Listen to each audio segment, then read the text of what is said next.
Muito bem. Primeiramente, nós gostaríamos de agradecer a Deus, nosso Pai, ao nosso Senhor Jesus Cristo, a cúpula espiritual e protetora desta casa, as diversas fraternidades que trabalham aqui e que permitem-nos participar de tarefas tão importantes. Tamanha importância desse trabalho que estamos fazendo, mencionando essas personalidades, que nós, ao estudarmos, percebemos que nada conhecemos a respeito do trabalho que elas fizeram e continuam fazendo. De forma tal que eu gostaria de trazer a vocês hoje somente a ponta do iceberg do que se trata Joana de Ângeles. Algumas pessoas identificam em seus livros uma linguagem muito difícil, que não flui, e por isso o conteúdo se trata, geralmente rotulam de um conteúdo de difícil compreensão e deixam para um momento oportuno, não é? Mas eu quero trazer hoje aqui um pouco da sua biografia, alguns títulos de livros que devem ser pesquisados e também a importância da proposta desse ser de luz nesse momento em que necessitamos iniciar as mudanças que almejamos, principalmente ao nosso país, começando pelos nossos próprios atos, não é? Então eu espero que, como objetivo dessa nossa conversa aqui hoje, todos nós possamos sair motivados e decididos a pelo menos investigar qual é a proposta dela. Tá bom? Mas antes de começar a nossa palestra propriamente dita, eu gostaria de relatar uma experiência pessoal, pois nessa proposta de nos tornarmos melhores, de nos conhecermos, para que possamos trabalhar passo a passo essa modificação que faz parte do nosso processo evolutivo, meados dos anos 90, eu fui ter contato com a obra da série psicológica de Joana de Ângeles. Evidentemente que não sou formado na área, mas muito me atraiu pela proposta desafiadora de identificar aquele conteúdo complexo em mim. E assim, tentando identificar pouco a pouco, utilizar as sugestões delas a meu benefício, criando alicerce para a construção daquele edifício que um dia há de habitar aquele ser renovado. Então, nessa época nós trabalhávamos num grupo espiritual aqui nesta casa, intitulado o Grupo André Luiz. Foi bem na época em que os portadores do vírus do HIV começaram, não é, a procurar tratamentos diversos, e a nossa casa criou um grupo para atendê-los. Eles vinham pessoalmente, antes dessa formação desses coquetéis, não é, que os ajudou muito. Então, aqui na nossa casa, eles compareciam numa determinada data ao nosso grupo. A casa era aberta só para aquele grupo, então tinha uma certa privacidade em recebê-los e tudo. Eles eram atendidos por psicólogos. Mas antes deles adentrarem a câmara onde eles receberiam um tratamento específico espiritual, nós participávamos de uma equipe que ficavam enquanto eles aguardavam o momento de adentrar a sala, nós ficávamos ali lendo algumas mensagens para que eles se tranquilizassem e pudessem entrar em condições receptivas às energias que iam ser dadas. E nós líamos as mensagens que normalmente se lê, dos livros que nós temos, Caminho, Verdade e Vida, Pão Nosso, Palavras de Vida Eterna, ou seja, mas nós percebíamos que aquelas mensagens traziam palavras renovadoras, de incentivo, mas não conseguia prender-lhes a atenção para que eles pudessem receber, de fato, aquilo que eles necessitavam. E nós, então, tentamos modificar a leitura. E foi com esse livro aqui, que eu tenho ele até hoje. Desperte e Seja Feliz, de Joana de Ângeles, que nós começamos a ler algumas mensagens que sugeria a melhora da saúde através da tua interação consigo. Você poderia mudar a sua condição de desequilíbrio através de uma modificação das suas atitudes, começando pelo pensamento. E isso foi estimulador a eles, porque eles percebiam que era possível reverter o quadro. E a atenção redobrava, os olhos brilhavam. E esse livro foi fundamental, e eu percebi, então, que nesse trabalho de Joana de Ângeles e de Divaldo Pereira Franco, existia algo muito além do que somente as letras numa folha de livro. Existia a energia desta mentora, através das suas mensagens, que somente folheando o livro você não pode perceber, mas que ao ler a mensagem e tentar compreender, você recebia esse magnetismo proveniente da mente dela, e isso produzia então essa revolução nesse ser que culminava com as suas atitudes de pelo menos tentar. Isso gerou muitas questões íntimas, porque na época essa doença era algo que nós sabíamos não tinha cura, e da minha parte, alguns colegas, nós comentávamos, poxa vida, mas qual seria a eficácia desse tratamento espiritual? Será que alguém vai se curar, não é? E num belo dia nós tivemos ali uma carta de uma pessoa carimbada pelo hospital na qual ela frequentava, com os exames que foi feito, e dizia ali que a carga viral tinha sido reduzida a níveis insignificantes e que a pessoa era considerada uma pessoa curada. Então, a partir daquilo, meus irmãos, nós nos apegamos a esses livros e começamos a pesquisar, começamos a tentar destrinchar certas palavras mais difíceis em palavras que nós pudéssemos compreender.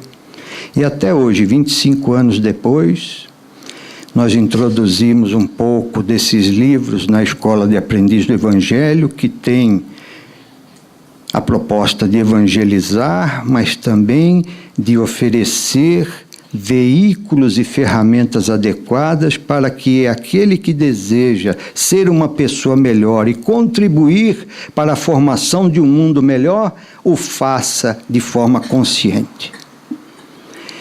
Então essa é a proposta em que nós estamos engajados. Nós não viemos aqui simplesmente falar de mais uma personalidade, nós viemos aqui na tentativa e na esperança de motivá-los a participar dessa modificação que exige a nossa participação, começando por nós mesmos. Então, é com essa proposta que nós vamos iniciar falando de Joana de Ângeles.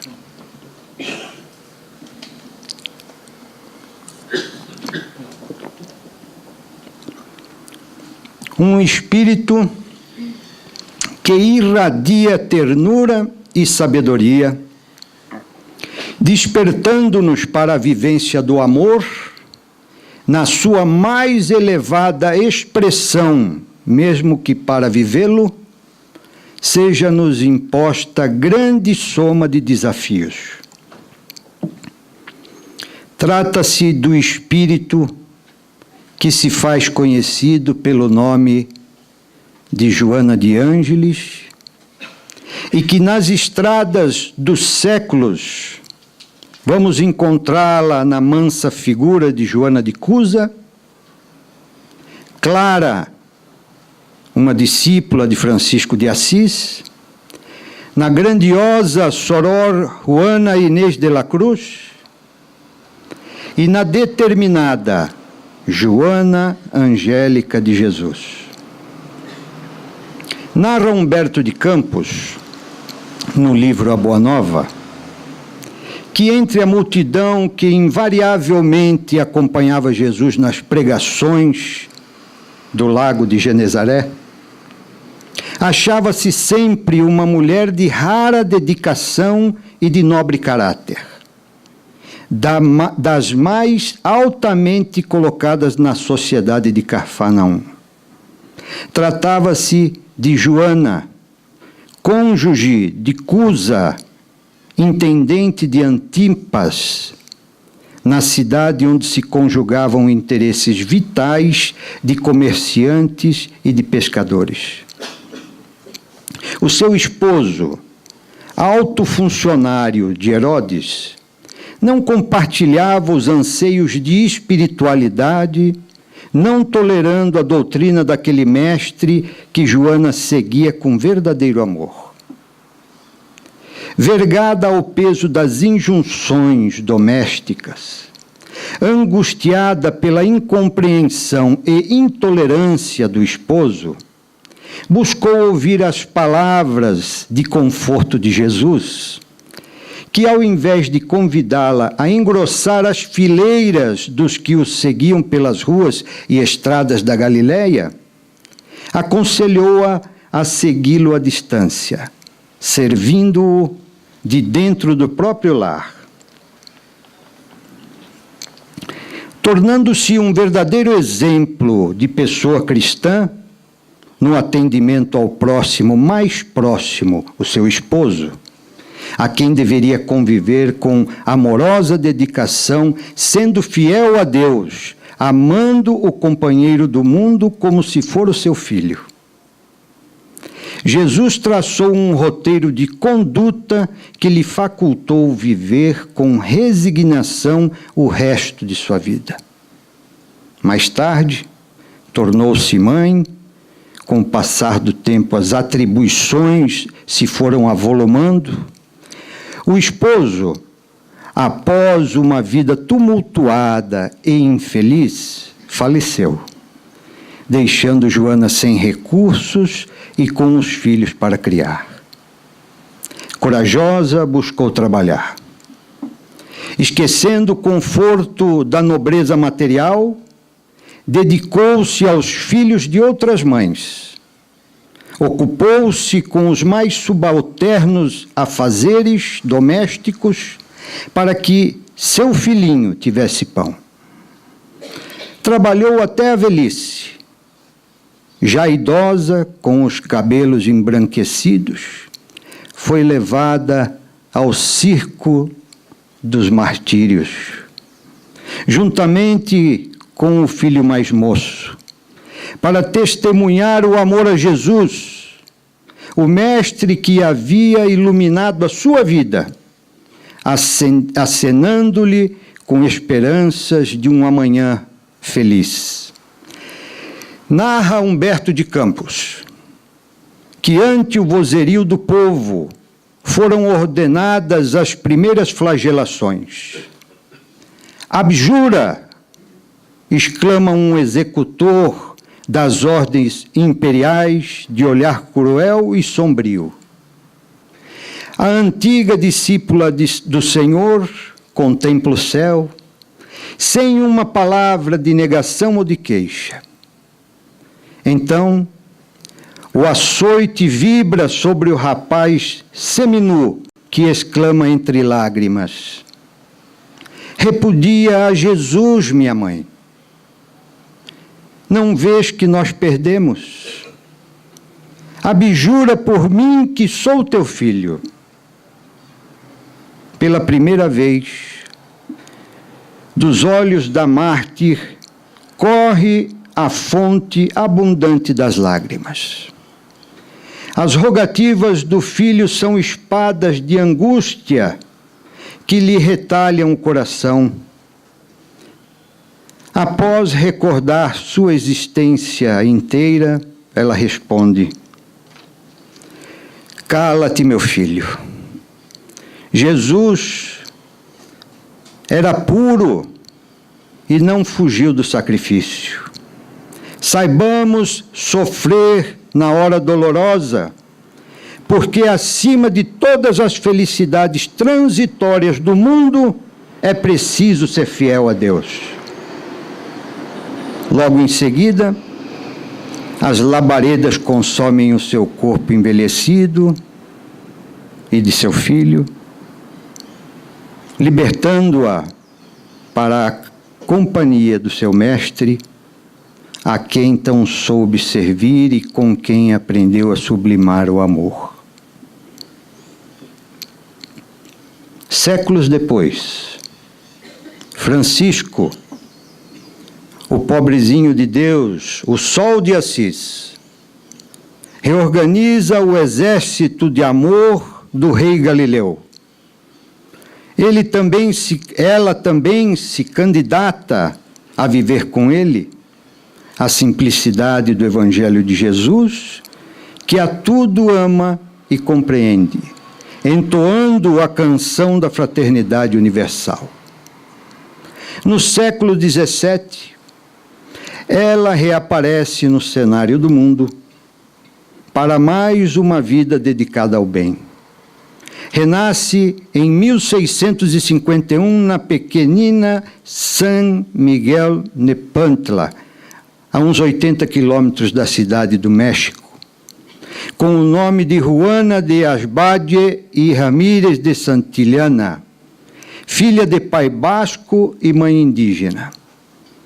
Aos 3 anos de idade, fascinada pelas letras, ao ver a sua irmã aprender a ler e escrever, engana a professora e diz-lhe que sua mãe mandara pedir-lhe que a alfabetizasse. A mestra, acostumada com a precocidade da criança, que já respondia às perguntas que a irmã ignorava, passa a ensinar-lhe as primeiras letras. Começou a fazer versos aos 5 anos de idade. Aos 6 anos, Joana dominava perfeitamente o idioma pátrio. Soube que existia no México uma universidade e empolgou-se com a ideia de, no futuro, poder aprender mais entre os doutores. Na capital, aos 12 anos de idade, Juana aprendeu latim em 20 aulas e português aprendeu sozinha. Além disso, falava Nahuatl, uma língua indígena. O Marquês de Mancera, querendo criar uma corte brilhante na tradição europeia, convidou a menina prodígio de 13 anos para dama de companhia de sua esposa. Na corte, encantou a todos com sua beleza, inteligência e graciosidade, tornando-se conhecida e admirada pelas suas poesias, seus ensaios e peças bem-humoradas. Um dia, o vice-rei resolveu testar os conhecimentos da vivaz menina e reuniu 40 especialistas da Universidade do México para interrogá-la sobre os mais diversos assuntos.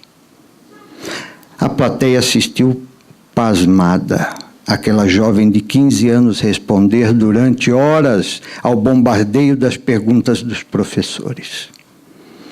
E tanto a plateia como os próprios especialistas aplaudiram-na, ao final ficando satisfeito o vice-rei. Mas a sua sede de saber era mais forte do que a ilusão de prosseguir brilhando na corte. A fim de se dedicar mais aos estudos e penetrar com profundidade no seu mundo interior, numa busca incessante de união com o divino, ansiosa por compreender Deus através de sua criação, foi aos 16 anos de idade para a ordem de São Jerônimo da Conceição, podendo dedicar-se às letras e à ciência.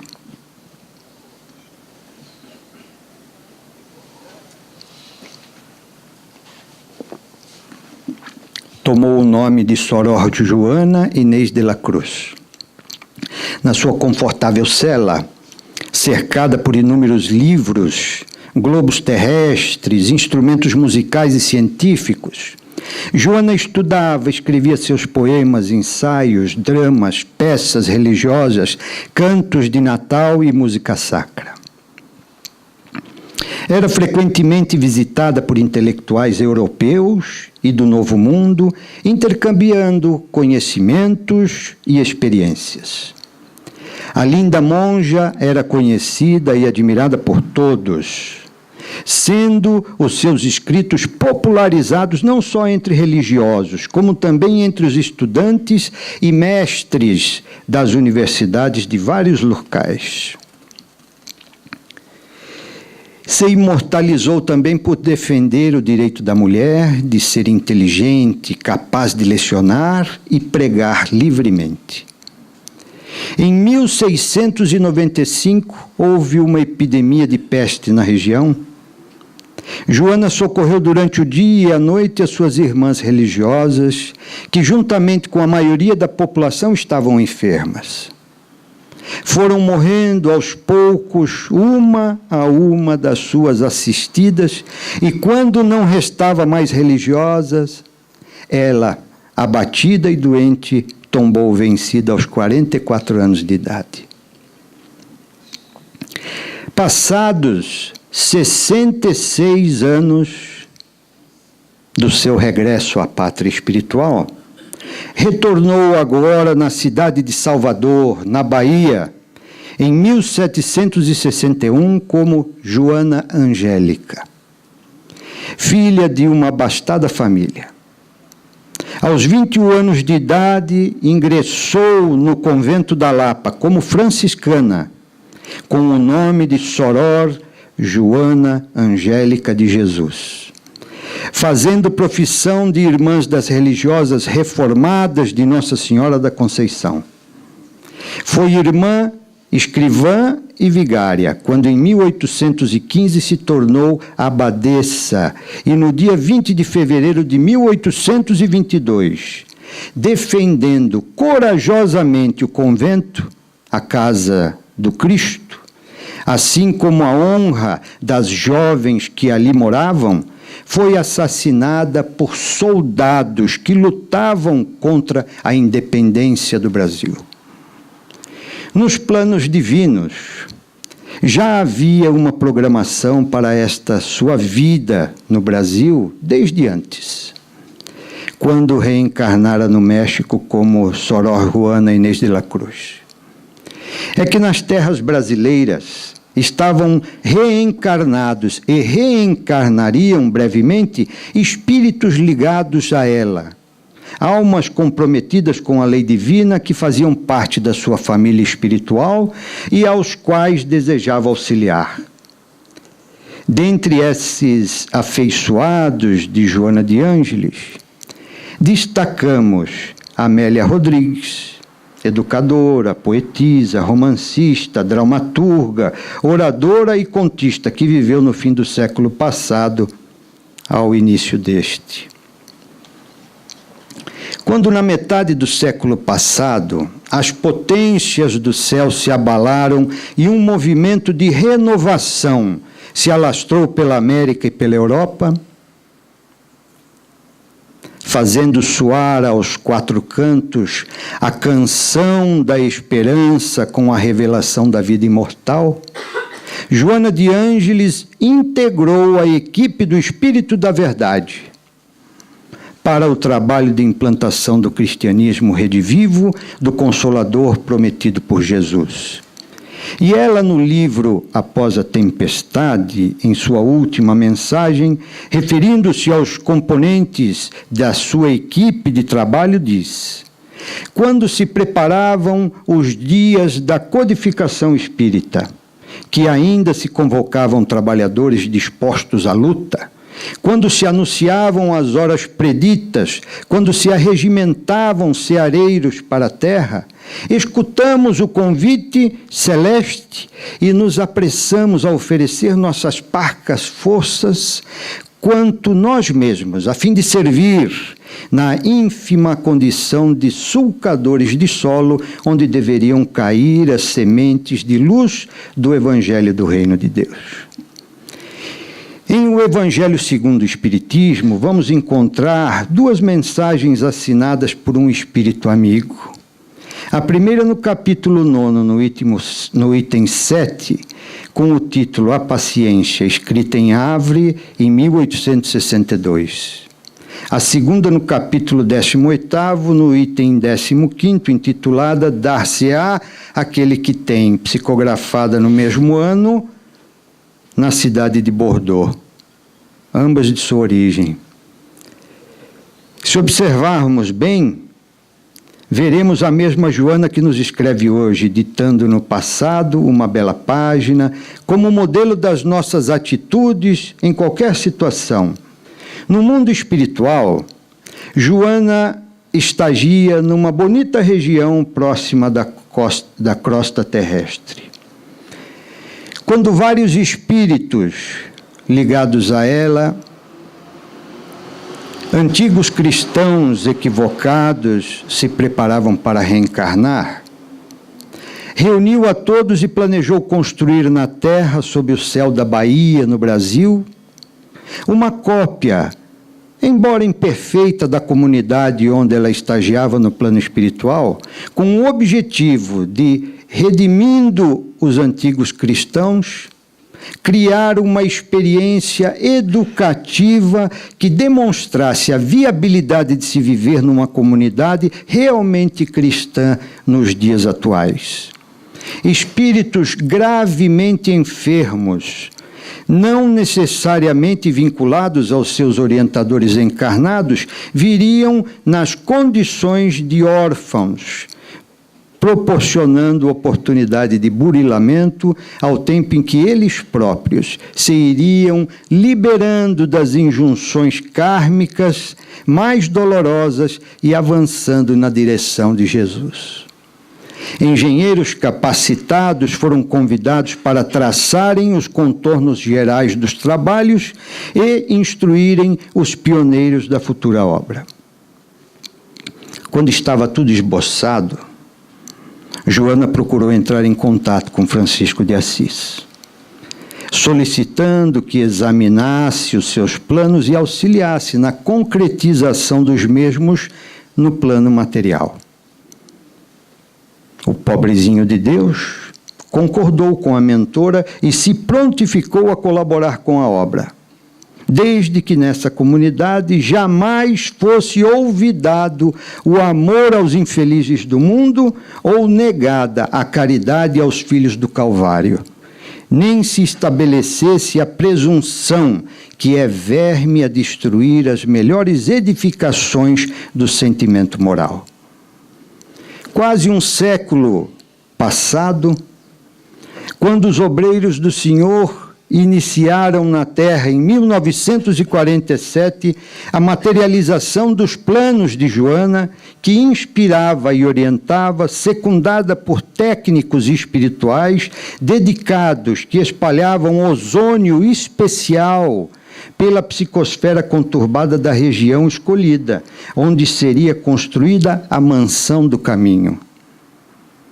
Nome dado à alusão à Casa do Caminho dos primeiros cristãos.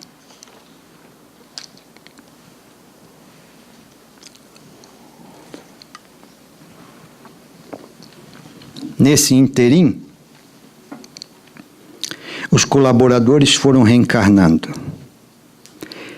em lugares diversos, em épocas diferentes, com instrução variada e experiências diversificadas, para aos poucos e, quando necessário, serem chamados para atender aos compromissos assumidos na espiritualidade.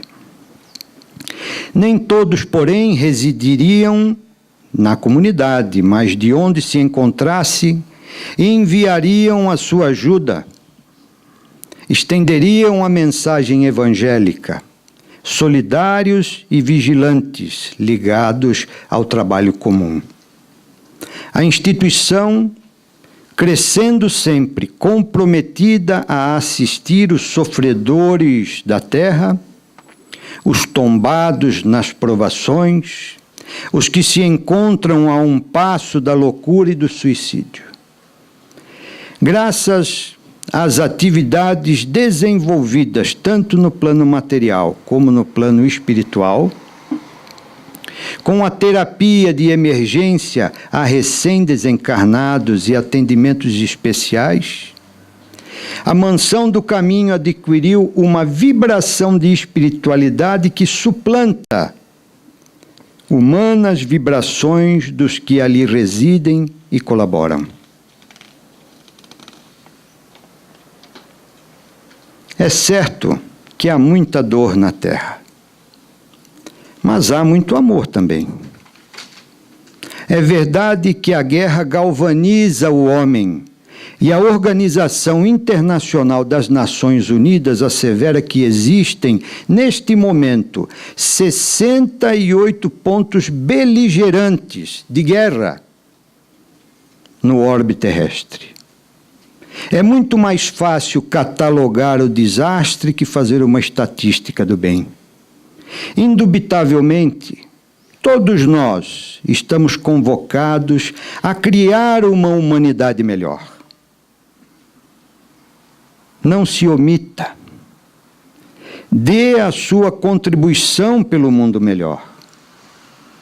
Não se apoie na miséria, apoie-se na bondade. Levante o ânimo da criatura humana, enseje uma cota de amor, dê um sorriso a uma criança, estenda a mão generosa a uma pessoa carente. Realize-se, o amor cobre a multidão de pecados, disse o apóstolo Pedro. Mas, se amarmos, o amor nos fará muito maior bem. A doutrina espírita se baseia na crença em Deus, na imortalidade da alma, na reencarnação, mas, acima de tudo, na vivência do amor, através dos postulados da caridade. A partir do ano de 1989, o espírito de Joana de Ângeles, através da mediunidade de Divaldo Pereira Franco, passou a escrever obras de profundos conteúdos psicológicos que ficaram conhecidas como a série psicológica de Joana de Ângeles.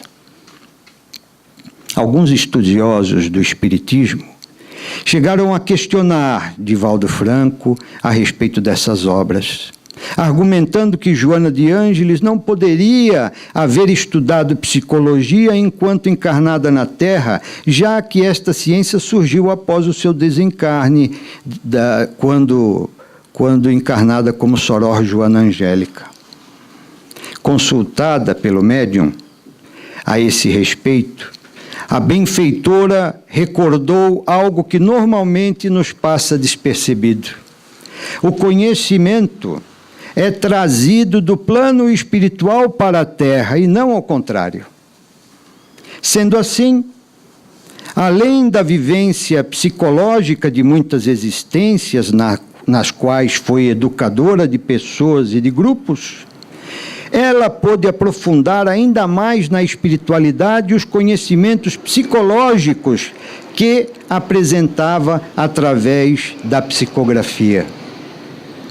A proposta da série psicológica encontra-se em plena consonância com os postulados básicos do Espiritismo: a crença em Deus, na imortalidade da alma, na comunicabilidade dos espíritos, na reencarnação e na pluralidade dos mundos habitados.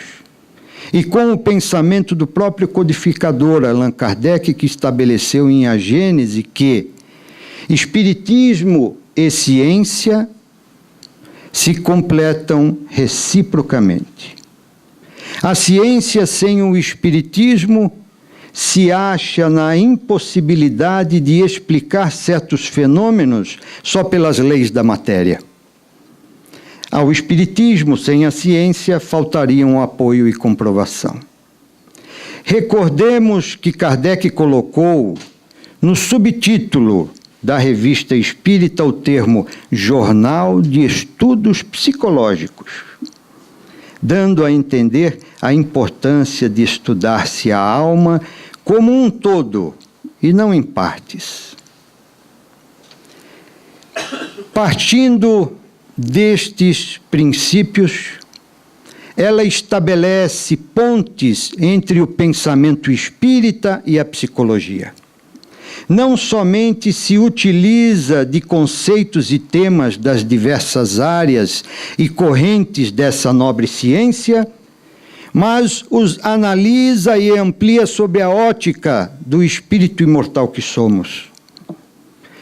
Dentro dessa perspectiva, a benfeitora conclui que a tarefa da psicologia espírita é tornar-se ponte entre os notáveis contributos dos estudos ancestrais dos eminentes psicólogos, oferecendo-lhes uma ponte com o pensamento espírita. Complementando sua sintonia com o pensamento espírita, toda a obra de Joana de Ângeles dedica uma atenção especial à análise do comportamento de Jesus e dos seus ensinamentos, que se estabelecem na condição de modelo para a construção do homem e da mulher integral que somos em potencialidade. Os livros da série psicológica somam hoje em torno de 17 títulos, que merecem um estudo aprofundado por parte de todos que desejam conhecer mais a fundo a alma humana e a si mesmos. Mencionamos eles.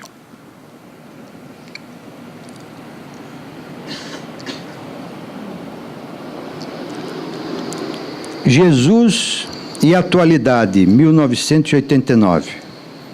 O Homem Integral, 1990. Plenitude, 1990. Momentos de Saúde, 92. Momentos de Consciência, 92. O Ser Consciente, 93. Autodescobrimento, uma busca interior, 95. Desperte e seja feliz, 96. Vida, desafios e soluções, 97. Amor, imbatível amor, 98. O despertar do espírito, 2000. Jesus e o Evangelho à luz da psicologia profunda, 2000. Triunfo pessoal, 2002. Conflitos existenciais, 2005. Encontro com a paz e a saúde, 2007. Em busca da verdade, 2009. Psicologia da gratidão, 2011. Não sei se a lista está atualizada, mas foi o que a gente conseguiu para trazer aqui para vocês. Desses livros, evidentemente que nos caberia tentar trazer algo aqui, para que aguçasse a curiosidade. E foi o que nós fizemos. Nós pegamos em algumas perguntas com algumas respostas que eu tenho a certeza, a todos nos interessa. Mas caso você se interesse, evidentemente, isso é só a ponta do fio do novelo, não é? Eu espero que vocês pesquisem, se interessem, porque nós nos interessamos por tanta coisa que no fundo nós não levamos conosco. Isso é investimento em nós. E nós deveremos sim nos interessar por aquilo que nos acompanhará pela eternidade, que nos esclarecerá da ignorância, e aquele que permanece na sombra da ignorância, não no sentido pejorativo da palavra, mas na ingenuidade de não saber, ele passa mais tempo sofrendo do que sendo feliz, por não saber como atuar nesses processos de mudança. E ele então vai ser alvo de mentes inteligentes, mas perversas, que o utilizarão para a satisfação dos seus prazeres ainda materializados, embora estejam do lado espiritual. É a grande realidade da nossa vida. A interação com o plano espiritual, ela é mais constante do que possamos imaginar. E quando nos esclarecemos, quando aprendemos a nos proteger, nós deixamos de ser bonecos de marionetes, guiados a bel prazer. E nós então cortamos aquelas cordinhas e nós protegemos-nos a nós, a nossa família, o nosso lar, e pelo exemplo que essa modificação vai nos conduzindo em nosso comportamento, em nossos pensamentos, em nossas atitudes, nós começamos a influenciar aqueles que também desejam se livrar das algemas do sofrimento e não sabem como fazer. E começam a se interessar. Então vejam a importância dessa atitude. Ninguém se transforma em anjo do dia para a noite. Não é o que nós queremos, mas nós queremos sim ter condições, pré-condições de que no momento adequado em que esse planeta ofereça abrigo a seres mais evoluídos, tenhamos nós condições de apresentar nossas credenciais e aqui também ficar, participando desse processo. Não é isso? Então vamos lá, eu vou ler algumas das questões que nós tiramos aqui dos livros, e eu tenho certeza que todos nós vamos nos identificar.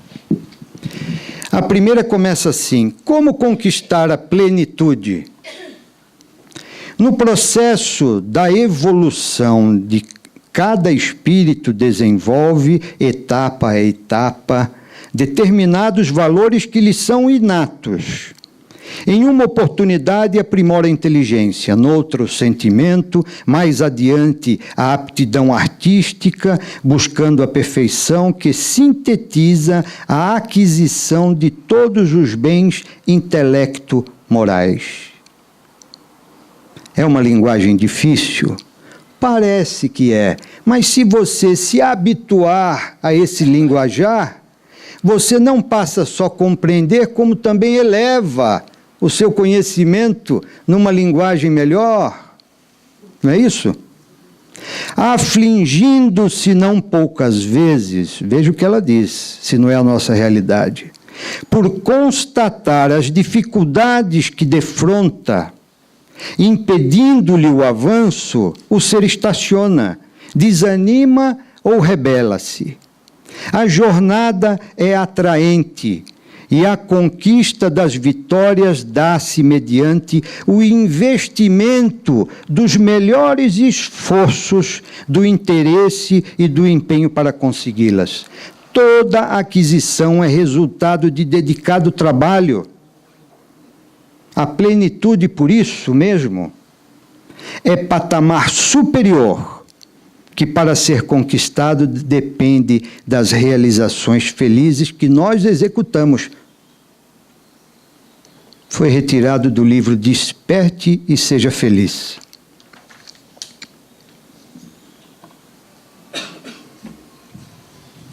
Muitas pessoas cultivam o hábito de conversações vulgares. Esse tipo de hábito não é prejudicial? Como alterar tal comportamento? Vejam, é evidente que nós não fazemos isso, né? Mas vejam a resposta aqui. Aqueles que ainda pensam em fazer, analisem a resposta.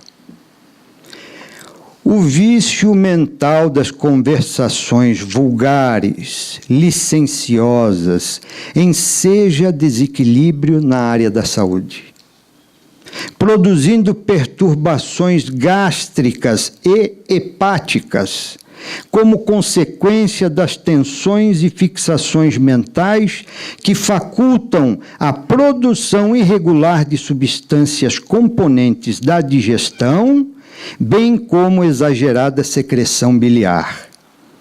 Ao mesmo tempo, alteram o humor, favorecendo o pessimismo, o derrotismo e a depressão.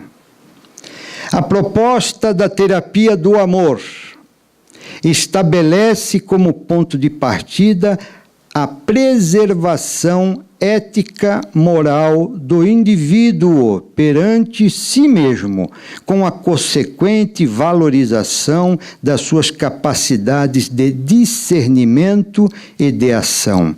Discernimento sobre o que deve e pode fazer, não se permitindo eleger o que o agrada, mas não deve, ou aquilo que deve, porém não convém executar.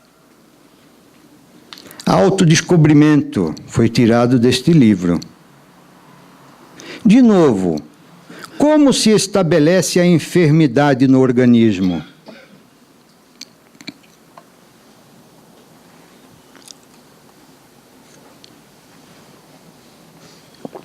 A vida orgânica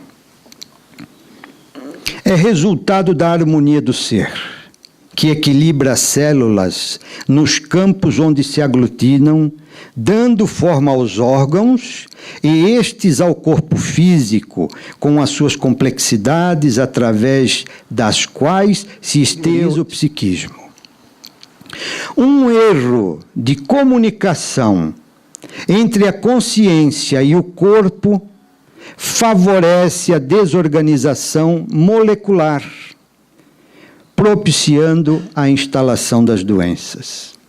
Na raiz, portanto, de qualquer enfermidade encontra-se a distonia do espírito, que deixa de irradiar vibrações harmoniosas, rítmicas, para descarregá-las com baixo teor e interrupções que decorrem da incapacidade geradora da fonte que o procede. Então depende da incapacidade de nós mesmos, né? De manter os bons pensamentos que são geradores de boas vibrações. Foi tirado também do livro Autodescobrimento. Olha essa. Adquirindo-se consciência, esta influi para melhor em seu organismo. Quanto mais consciente o ser, mais saudável os seus equipamentos para o desempenho das relevantes tarefas que lhe estão reservadas.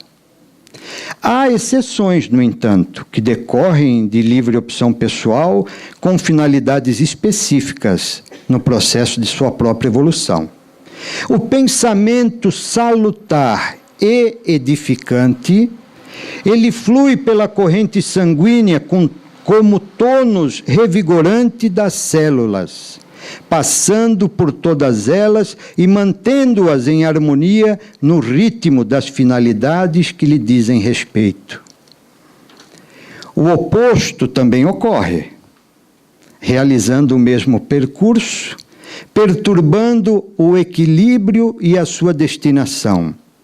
Quando a mente elabora conflitos, ressentimentos, ódios que se prolongam, os dardos reagentes disparados desatrelam as células dos seus automatismos, que degeneram, dando origem a tumores de vários tipos, especialmente os cancerígenos, em razão da carga mortífera de energia que as agride. E quem produz tudo isso?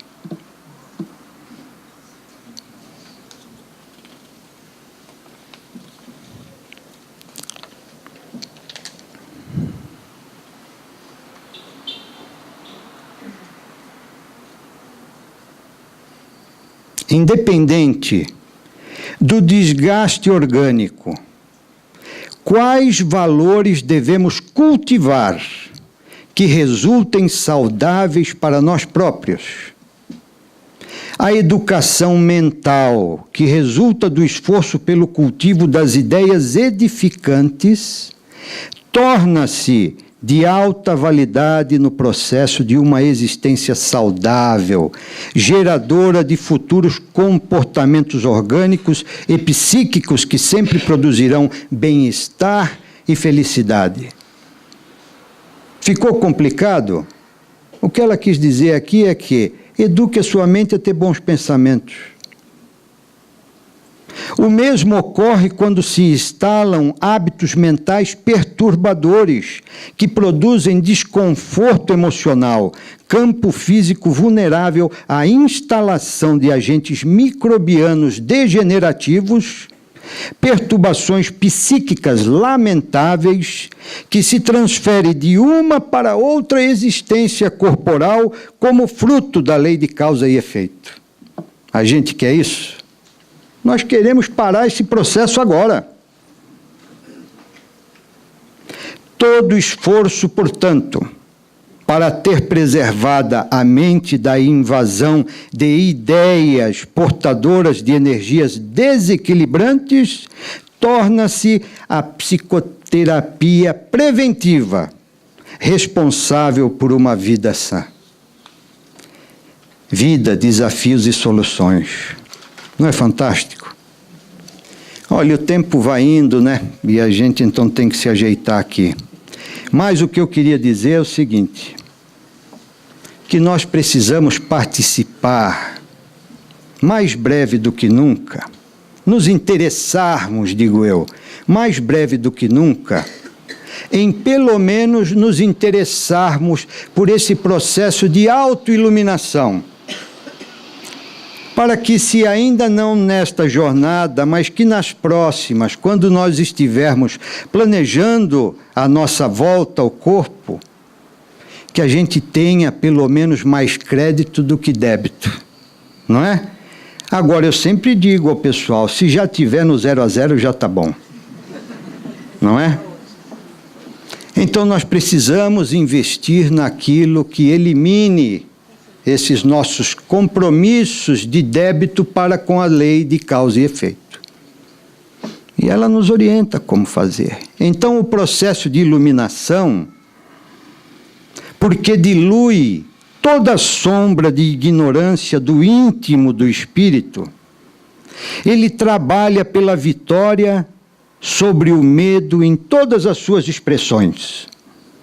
Medo da morte, o medo da vida, do insucesso, das doenças, do erro, da velhice, da miséria, ocorrendo ora de súbito, ora lentamente, dependendo do investimento que se faz.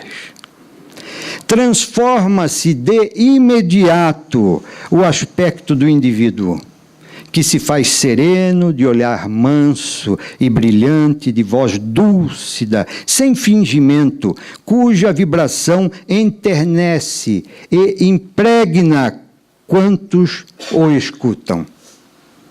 A harmonia toma-lhe conta do comportamento, e todo ele é uma tocha que arde sem crepitar, sem oscilar, mantendo a mesma luminosidade. Não se trata de uma serenidade semelhante à das águas paradas, pantanosas, que ocultam decomposição orgânica ou lodo perigoso, mas da harmonia interna, que se movimenta no tumulto sem sofrer qualquer transtorno. Com o entendimento da realidade profunda e do significado psicológico legítimo em torno do existir, instala-se na mente e no sentimento a eleição pelo essencial, que recebe preferência, sem desprezo pelos complementares, os secundários, que são as realizações exteriores.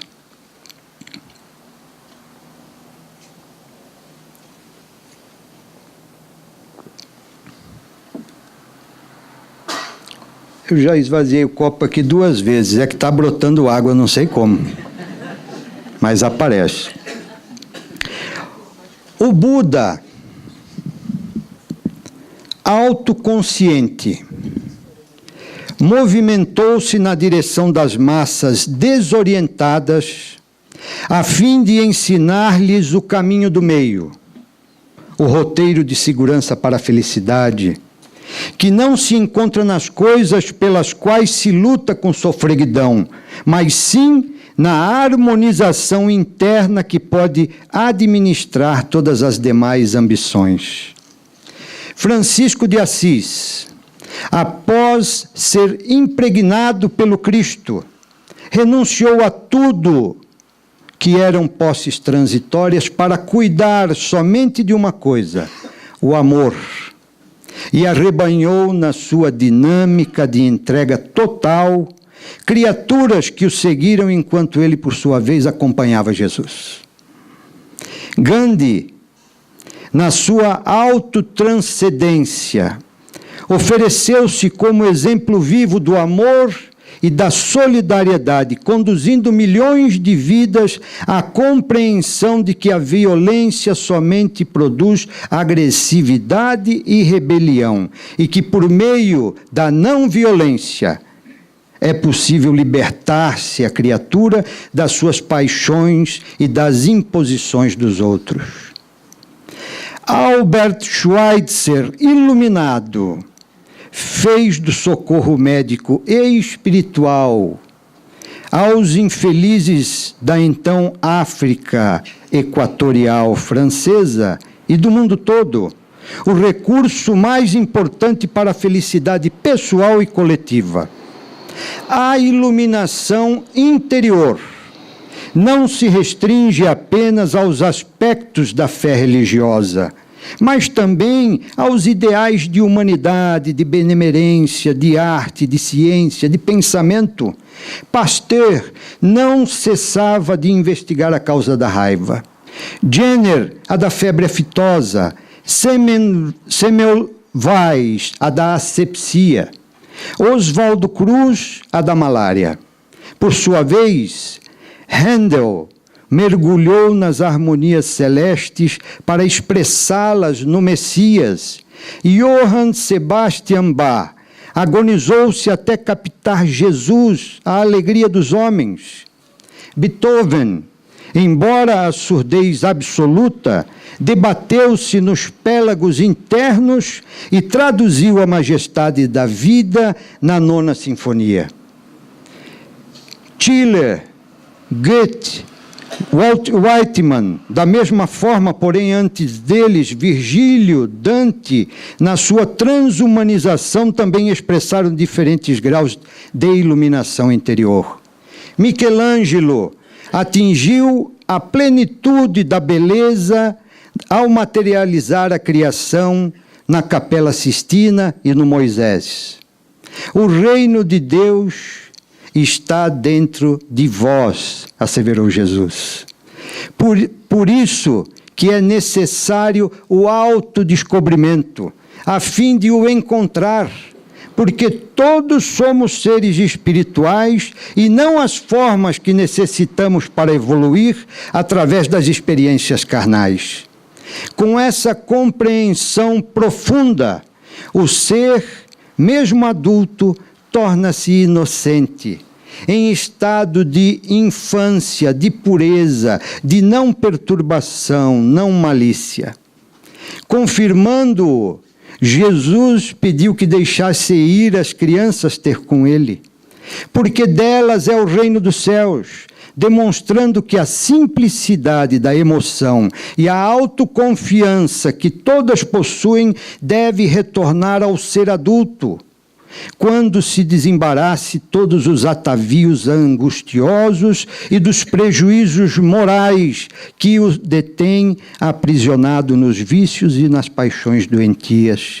Quando ocorre a iluminação, surge um sentimento de amor e de reconhecimento pela vida, por todos os seres que o anteciparam, por todos quantos trabalharam pela modificação das estruturas do mundo, tornando-o melhor, mas não se detém apenas nessa compreensão. Também alarga o amor em direção ao futuro, às sociedades que virão, aos construtores do bem e da fraternidade. Buscando a iluminação interior, cada qual observa a melhor maneira de conduzir-se e entregar-se à ação operosa e triunfante da verdade, adormecida no âmago e necessitada de expandir-se. Na questão 919 do Livro dos Espíritos, Kardec interroga: qual o meio prático mais eficaz que tem um homem de se melhorar nessa vida e resistir às atrações do mal? E a resposta vem: um sábio da antiguidade já vos disse: conhece-te a ti mesmo. Muito obrigado pela atenção.